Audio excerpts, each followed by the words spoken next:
यत्कृपातमहं वन्दे परमानन्दमाधवम् श्रीमन्मदनगोपालं बृन्दारं पुरन्दरम् श्रीगोविन्दं प्रपद्येऽहं दीनानुग्रहकारकम् वन्दे मुकुन्दमरविन्ददलायताक्षम् कुन्देन्दुशङ्खदशनम् शिशुगोपवेशम् इन्द्रादिदेवगणवन्दितपादपीठम् वृन्दावनायमहं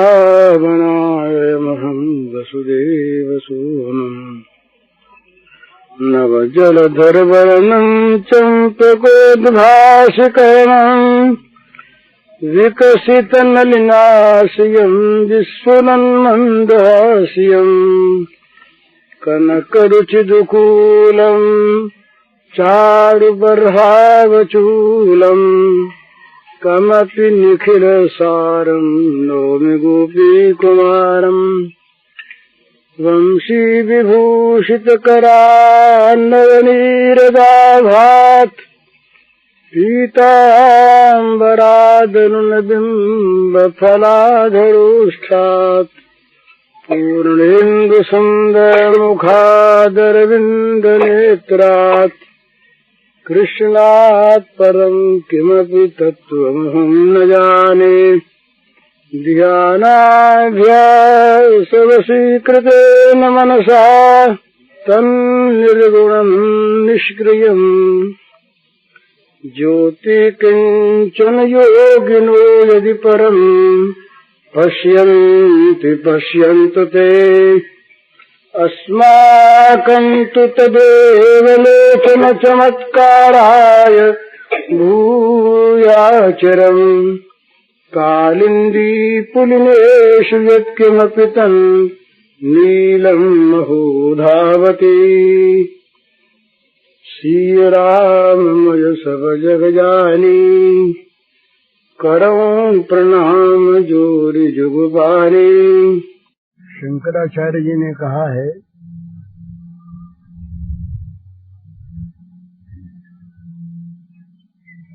ये शरीर नलिनी दलगत जलमिव तरलम, जैसे किसी कमल के पत्ते पर पानी की बूंद पड़ी हुई हो और उसके गिरने में देर नहीं लगती, इसी प्रकार इस शरीर में से प्राण चाहे जब जा सकते। इतना ये क्षणभंगुर शरीर है, अभी है और अभी नहीं।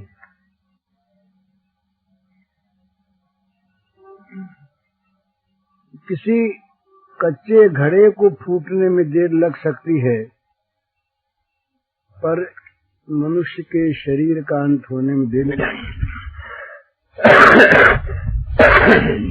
नहीं लगती। इसलिए कहते हैं कि मनुष्य को सदा तैयार रहना चाहिए जाने के।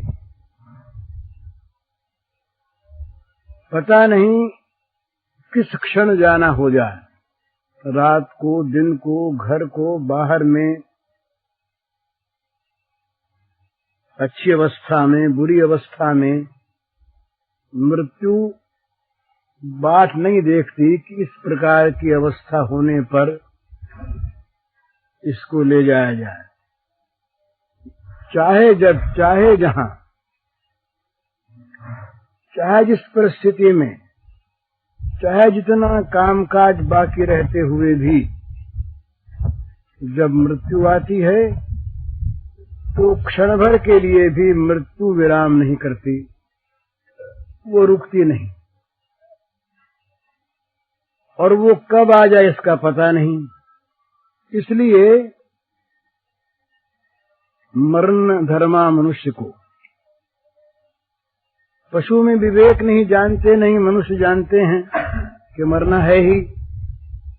तो मरण धर्मा मनुष्य को, जिसका मरना निश्चित है और कब मरना हो जाए ये हम जानते नहीं। तो ऐसी अवस्था में मरने के लिए तैयार रहना चाहिए। और दूसरी बात, मरने से पहले पहले जिस असली कार्य के लिए मानव देह मिला है उसमें लग जाना चाहिए। अगर पूरा न भी हो तो लग जाना चाहिए। और ये मरने की तैयारी में ये बात भी आ जाती है। मृत्यु की तैयारी उसकी है जिसका मन यहाँ कहीं पर किसी वस्तु में न अटका रहे। आसक्ति और ममता ये दो जहाँ रहती है वहाँ मृत्यु की तैयारी नहीं होती। मरना पड़ता है, बाध्य होकर मरना पड़ता है, उसका वश नहीं चलता, पर वो मरना चाहता नहीं। वो चाहता है मैं रहूं और मेरी ममता की सब चीजें भी ज्यों की त्यों रहे, और इनमें जो मेरी प्रीति है ये प्रीति हटे नहीं, घटे नहीं। इस प्रकार ममता और आसक्ति वाला मनुष्य वस्तुओं से, प्राणियों से अपने को जकड़े रखता है। वस्तुएं ही बांध रही है मनुष्य को, न प्राणी बांधते हैं। अपन को आप नहीं बिसर्यो। सूरदास जी कहते हैं अपन को आप नहीं बिसर्यो। सूरदास नलिनी के सुवटा कह कहु कौने जकड़्यो। एक फूस के छप्पर में एक पतला सा बांस था, बहुत पतला, उस पर जाके सुग्गा बैठ गया। निकला हुआ था। वो सुग्गे के बोझ से बांस जो है छोटा सा पतला अंगुली जैसा, वो उलट गया, फिर गया, ऐसे खोसा हुआ था। तो सुग्गे ने अपने पंजों से, उल्टा हो गया ना, तो बांस को पकड़ लिया। उसके मन में आया कि छोड़ दूंगा तो गिर जाऊंगा, उड़ना भूल गया और कहने लगा कि बांस ने मुझको पकड़ लिया। तो जैसे बांस ने उसको नहीं पकड़ा, वो खुद पकड़े हुए है, इसी प्रकार संसार ने हमको नहीं पकड़ा है, यहाँ के प्राणी पदार्थों ने हमको नहीं पकड़ा है, हम ही ने उसको पकड़ रखा है। और ये छोड़ना होगा, छोड़ना होगा, पर मन से छूटेगा नहीं। मन में बिना छोड़े हुए ही इनको हम चले जाएंगे। इनके संस्कार, इनकी ममता, इनकी आसक्ति हमारे साथ जाएगी, तो मरते समय बड़ा दुख होगा। मरते समय उन लोगों को बड़ा दुख होता है जिनकी प्राणी पदार्थों में ममता और आसक्ति रहती है। छोड़ना चाहता नहीं, छूटता है। हमको जबरदस्ती कोई यहाँ से उठा करके अलग कर दे, कितना दुख होता है। जिस घर में हम बरसों रहे, जिस घर को मेरा मेरा कहते रहे, घर की एक एक चीज को मेरी मानते रहे, मेरी कहते रहे, दूसरे का अधिकार नहीं होने देते रहे किसी प्रकार भी, वो वस्तुएं जब जबरदस्ती छोड़नी पड़ती हैं, जब उस घर से बाहर निकाल दिया जाता है जीव को, ममता है पर ममता का कार्य नहीं हो सकता, तो बड़ा दुख होता है। तो ममता और आसक्ति ये रहने पर भी छोड़ना पड़ता है ममता की वस्तुओं को, लेकिन दुख होता है, तैयारी नहीं है, और मानव जीवन की सफलता तो होती नहीं। उन्हीं में मन रहते आदमी मरता है, उन्हीं में कहीं कीड़ा होता है, कहीं कुछ होता है, कहीं कुछ होता है। वो कहीं पर भी वो उसको शांति नहीं मिलती। मरते समय जहाँ मन रहता है, कपड़े में मन रहा तो कहीं कपड़े में कीड़ा बनेगा आकर। जहाँ मन वहाँ अगलाता है, ये निश्चित बात है। अंत समय में। तो निरंतर भगवान का स्मरण रहे और भोगों में, प्राणी पदार्थों में ममता आसक्ति रहे नहीं, तब मरने की तैयारी। चाहे जब मौत आ जाए, वो मौत से कहेगा कि आ जाओ भाई, मैं तो भगवान में बैठा हूँ। और जो भगवान में बैठा है, जिसके मन में भगवान बैठा है, उसको मौत मार नहीं सकती।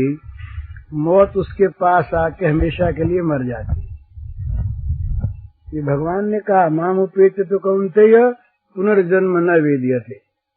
जिसने मुझको प्राप्त कर लिया उसका पुनः जन्म नहीं होगा। उसकी मौत मर गई, जन्म हो तो मृत्यु हो। तो भगवान में जिसका मन लगा हुआ उसको भगवान की प्राप्ति, भगवान मन में बैठे हुए। तो भगवान ने कहा कि ऐसी अवस्था में जो मरता है वो माम एव एष्यसि असंशयम, वो निस्संदेह मुझको ही प्राप्त होता है। कोई संदेह नहीं, इसमें मुझको ही प्राप्त होता है। तो ये तैयारी, विषयों का चिंतन छोड़कर भगवान के चिंतन में लगे रहना और संसार के प्राणी पदार्थों में ममता न रखकर, आसक्ति न रखकर, भगवान की आज्ञा अनुसार उनकी सेवा करते रहना। हम कहीं घर से भाग के जाएंगे तो कहाँ जाएंगे?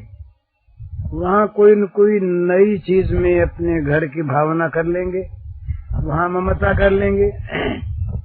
ये ममता का जो स्वभाव है हमारा प्राणी पदार्थों में करने का, ये छूटना चाहिए। तो और संसार नहीं छूटता, संसार उसका छूट गया अपने आप, जिसकी ममता और आसक्ति छूट गई। तो संसार में सेवा के भाव से भगवान की प्रीति के लिए, भगवत प्रीत्यर्थ जो काम जगत का हमारे जिम्मे है, उस काम को हम ईमानदारी से करते नहीं, लेकिन ममता आसक्ति रखें नहीं। ममता सारी हो जाए भगवान में, और यहाँ के जो कुछ भी अच्छे बुरे फलाफल हैं उनमें समता रहे। तुलसी ममता राम सो, समता सब संसार। कै ममता कर राम सो, कै ममता पर हेलो।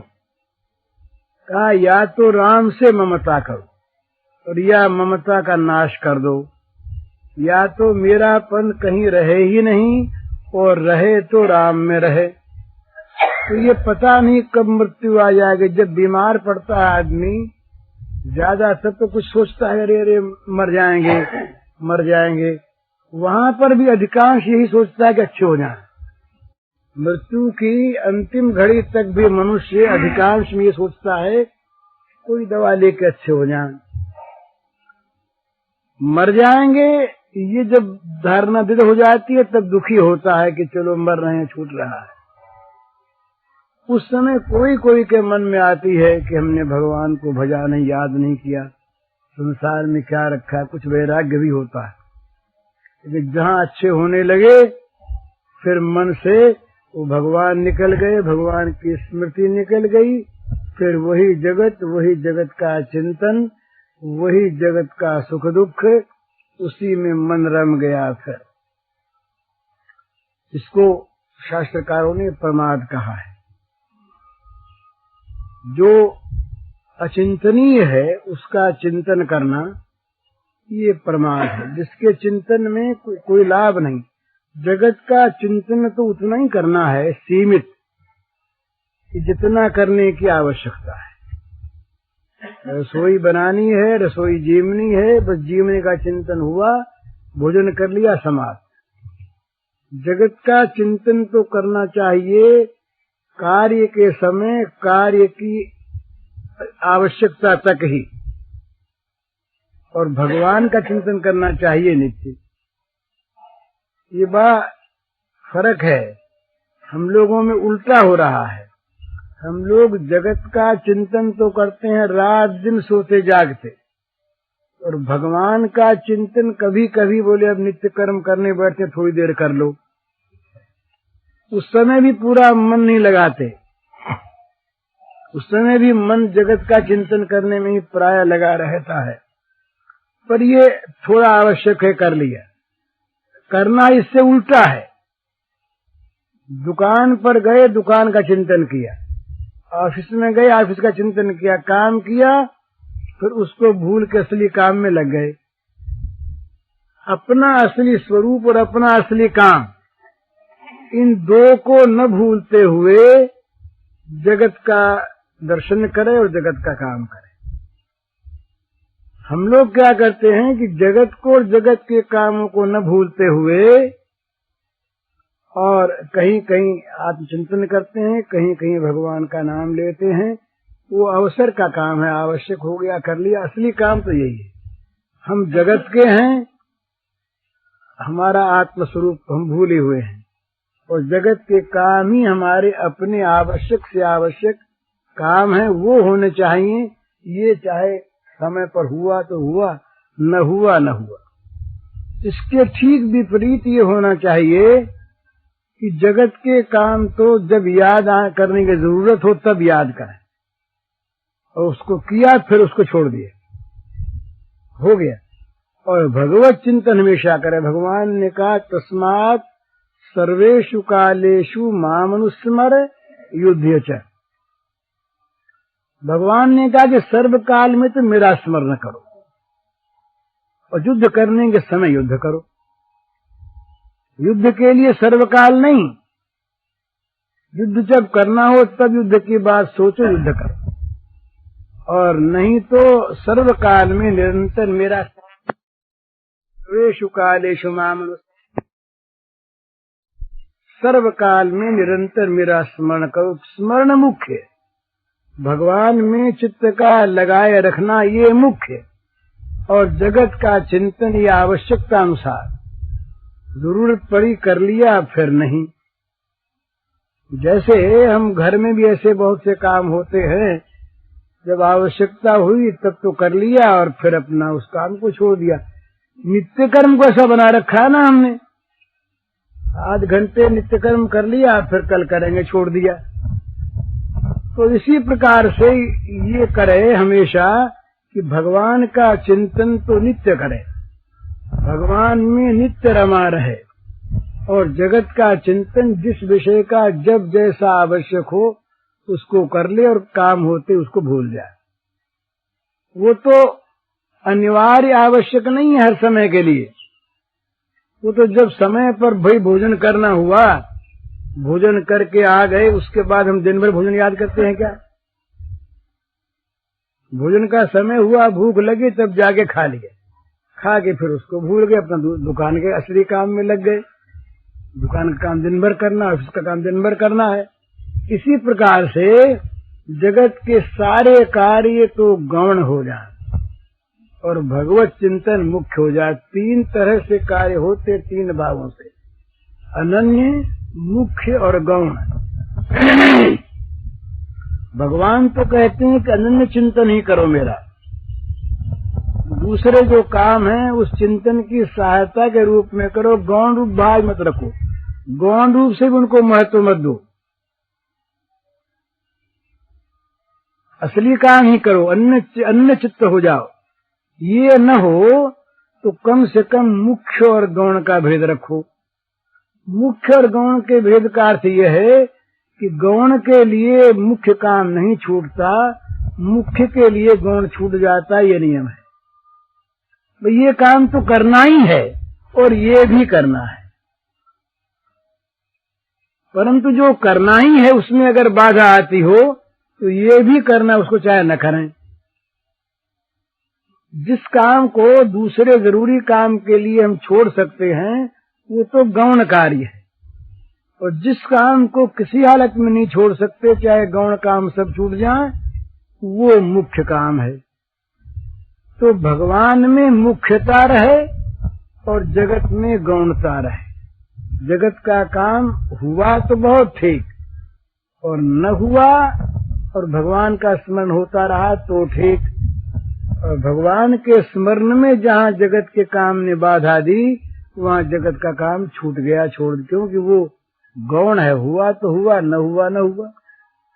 जैसे हमारी वृत्ति आज है, आज हम धर्म का काम, भगवान के भजन का काम, सेवा का काम, निष्काम, इसको तुम समझते हैं गौण कार्य। भाई ये कोई जरूरी थोड़े ही है, हो गया, समय मिला, सुविधा हुई तो कर लिया, नहीं इसके लिए तो कोई जिम्मेवारी है ही नहीं। और वो काम तो, घर का काम तो करना ही है, क्योंकि वो हमारा काम है, ये हमारा असली काम नहीं है। इस प्रकार से जब हमारी गौण भावना है भगवान में, जब हमारी गौण भावना है भगवत साधन में, तब तक उसका गौण रूप ही होता है। गौण रूप में उपेक्षा होती है, मुख्य में उपेक्षा नहीं हो सकती। मुख्य की उपेक्षा को आदमी सह नहीं सकता।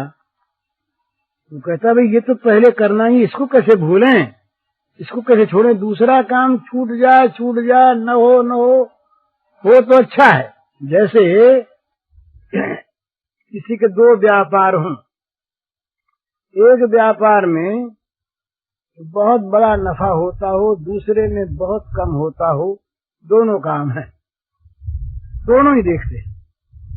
पर जो बड़े नफे का काम है, वो अगर छोटे नफे का काम करने में छूटता हो तो छोटे नफे के काम की उपेक्षा कर देंगे, बड़े नफे के काम को अवश्य करेंगे, क्योंकि उसके छूटने में कोई हर्ज नहीं है, छूट गए। गौण की उपेक्षा होती है, मुख्य की उपेक्षा नहीं होती, ये नियम है। जो अनिवार्य आवश्यक कार्य है उसकी उपेक्षा नहीं होती। जो आवश्यक तो है पर अनिवार्य नहीं है, हुआ तो हुआ, न हुआ। भाई भूख लगती है तो भोजन की तो आवश्यकता है ही, पर अमुक चीज खाने को मिले, वो अगर मिल जाए मन चाहे तो बहुत अच्छा है, पर वो न मिले तो कोई हर्ज नहीं। पेट भरने को रोटी मिलनी चाहिए। इसी प्रकार से जहाँ मुख्य भाव होता है उसका परित्याग आदमी नहीं कर सकता, 1000 दाम दे करके भी, बड़े से बड़ा मूल्य दे करके भी जिसमें मुख्य बुद्धि होती है उसको आदमी करता है। जिसमें गौण बुद्धि होती है उसको त्याग देता। और ये अपनी अपनी अलग अलग होती है। हरिश्चंद्र की सत्य में मुख्य बुद्धि थी, उसने सत्य के पालन के लिए राज्य तक को त्याग दिया और डोम के घर जाकर नौकरी की। पतिव्रता सती स्त्रियों की सतीत्व में मुख्य बुद्धि होती है, तो हंसते हंसते अपने प्राणों को नष्ट कर देती है, आग में जल जाती है। शरीर तो बड़ा प्रिय है ना, तो जिसकी जिसमें मुख्य बुद्धि होती है उसकी उस कार्य के लिए त्याग करने की प्रवृत्ति स्वाभाविक होती है, तो उस त्याग में उसको आनंद आता है। एक बात और है, वो समझ लेने की है कि जिस काम को करने में हमें दिक्कत मालूम होती हो, हमारा चित्त ऊबता हो, कष्ट मालूम होता हो, बेगार मालूम होती हो, उस काम में हमारी मुख्य बुद्धि नहीं है। घर का बड़ा आवश्यक कार्य जब होता है, विवाह शादी का और कोई, शरीर थक जाता है, पर चूंकि वो काम इतना प्रिय है कि उसके करने में आनंद मालूम होता है। शरीर की थकावट मालूम होने पर भी चित्त में प्रसन्नता होती है। शरीर में कष्ट मालूम होने पर भी उस कार्य की सिद्धि में आनंद आता है, क्योंकि उसमें हमारी भावना दूसरी है ना। तो जिस साधन के करने में, जिस प्रकार की साधना में हमको मन में कष्ट होता हो, चित्त उकताता हो, बहुत देर हो गई माला फेरते, कितनी फेरें, इस प्रकार चित्त ऊब गया, आनंद नहीं आने लगा, चित्त में थकावट मालूम होने लगी, शरीर में नहीं, चित्त में थकावट मालूम होने लगी, दूसरे काम की ओर मन जाने लगा, तो समझना चाहिए कि उस साधन में हमारी वास्तव में मुख्य बुद्धि नहीं।